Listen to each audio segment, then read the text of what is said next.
रोहतक में नशे पर लगाम लगाने के लिए पुलिस का कई कॉलोनियों में औचक निरीक्षण। पुलिस बोली किसी भी कीमत पर शहर में नशा तस्करों को पनपने नहीं देंगे।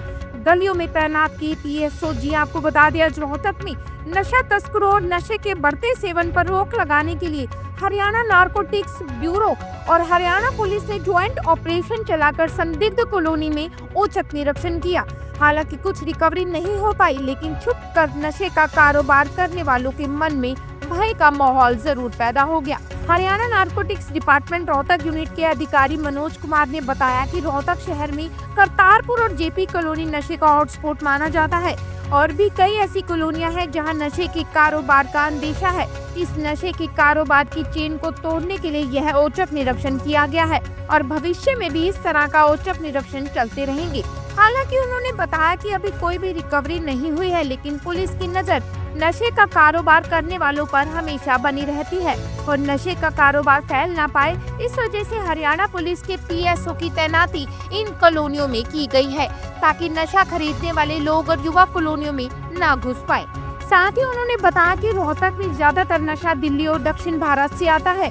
वहां से भी पुलिस ने रेड करके कई बार गिरफ्तारियां की है। उन्होंने कहा कि इसी तरह से जिले के गांव पर भी नजर रखी जा रही है ताकि युवाओं को नशे से बचाया जा सके और नशे के कारोबारी पर लगाम लगाई जा सके। बताए क्या क्या मामला था आज एकदम। आज एक सरप्राइज चेकिंग इस जो नशा प्रभावित क्षेत्र है जो सिटी थाना के अंतर्गत आता है, हमारा इंदिरा कॉलोनी और जेपी कॉलोनी, इसमें हमने एक सरप्राइज चेकिंग की है। और सरप्राइज चेकिंग में अभी तो रिकवरी के तौर पर तो कुछ मिला नहीं है जिसको हम आपके साथ शेयर किए गए, लेकिन अभी ये ऑपरेशन आगे भी जारी रहेगा। अभी हम 2-4 कॉलोनीज़ में और जाएंगे और अभी हमारे साथ सिटी एसएचओ भी हैं और Haryana state narcotics control bureau Bhiwani unit के इंचार्ज पीएसआई बर्लिन भी हैं और मैं रोहतक यूनिट का इंचार्ज हूँ। तो हमने आज यहाँ की चेकिंग की है। यहाँ से generally early mornings, late night या कभी कभी सरप्राइजिंगली दिन में भी चेकिंग होती रहती है। जो करतारपुरा है और जेपी कॉलोनी है, इसको हॉटस्पॉट बोला जाता है नशे का, और इसको तोड़ने के लिए हमने तमाम प्रयास किए हैं और आगे भी प्रयास जारी रहेंगे। चारों तरफ चौतरफा कार्रवाई की जाएगी। जो भी नशे का काम कर रहा है उनकी प्रॉपर्टी अटैचमेंट भी आपने जैसे देखा है, घरों के ऊपर बोर्ड लगे हुए हैं। और पिट एंड डीपीएस में भी करतारपुरा से भी और गढ़ी मोहल्ला से भी 2 महिलाएं और खोखराकोट से भी एक पुरुष को पहले पिट एंड डीपीएस एक्ट के तहत बंद करवाया गया था। तो जितने प्रहार हम नशे पे कर सकते हैं पुलिस और सार्वजनिक सेवा में होने के नाते, तो हम वो सभी प्रहार करेंगे नशे के ऊपर। और नशे को फैलने से रोकने के लिए जो सरकारी स्तर पर जो भी मुहिम चलाई जाएंगी, उन हर मुहिम में पुलिस हिस्सा बनेगी।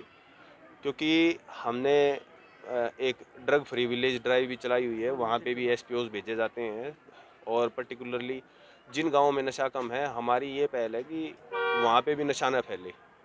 क्योंकि पहले पुलिस की केवल प्राथमिकता वे क्षेत्र थे जहाँ पे नशा ज़्यादा बिकता है, लेकिन अभी जहाँ पे कम है उनको पहले ही हम उस तरह के क्षेत्र बना रहे हैं कि वहाँ पे नशे का कोई मूल भी न पैदा हो। अच्छा सर, ये जो ये कहा जाता है कि जो नशा तस्कर होते हैं वो कहाँ से नशा लाते हैं, क्या ऐसा नहीं कि उसकी जड़ को ही खत्म किया जाए? हाँ, हर मुकदमे में हम सोर्स तक पहुँचने का प्रयास करते हैं और ज़्यादातर में 29 एनडीपीएस एक्ट के तहत गिरफ्तारियाँ होती हैं। और जो इंटर स्टेट ड्रग पेडलर्स हैं उन पे भी पुलिस की पूरी नज़र रहती है। और उसमें भी हमने जैसे अभी पिछले दिनों 16 अंतर्राज्यीय नशा तस्करों को सलाखों के पीछे भेजा है।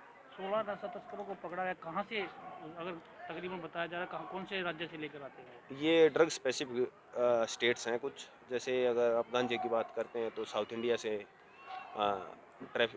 ट्रैफिक होता है, और जो हेरोइन है वो दिल्ली, बरेली और यूपी के कुछ संभावित क्षेत्रों से आता है, लेकिन उस पर पुलिस की पैनी नज़र है।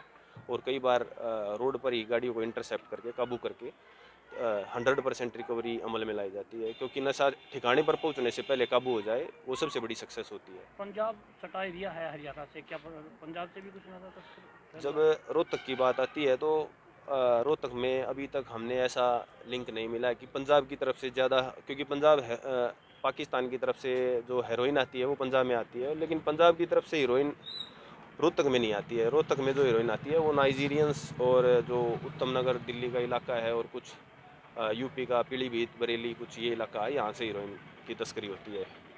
रोहतक ज़्यादा दिल्ली से सटा हुआ होने के नाते तस्करी उधर से ज़्यादा होती है। पंजाब की तरफ के लिंक बहुत कम मिलते हैं। कुछ ऐसा भी है कि ये जो नशा है वो स्कूल या कॉलेजों तक पहुंच चुका है?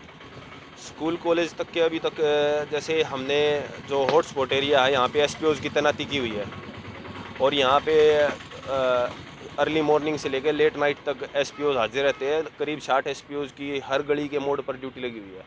तो बाहर से जो व्यक्ति आते हैं इन कॉलोनियों में घुसने से प्रतिबंधित किया गया है कि कोई भी ऐसा व्यक्ति जिसका इन कॉलोनियों के साथ कोई संबंध नहीं है उनको घुसने नहीं दिया जाता। और स्कूल कॉलेज के छात्र तो यहाँ आने के लिए पूर्णतः वर्जित किए गए हैं।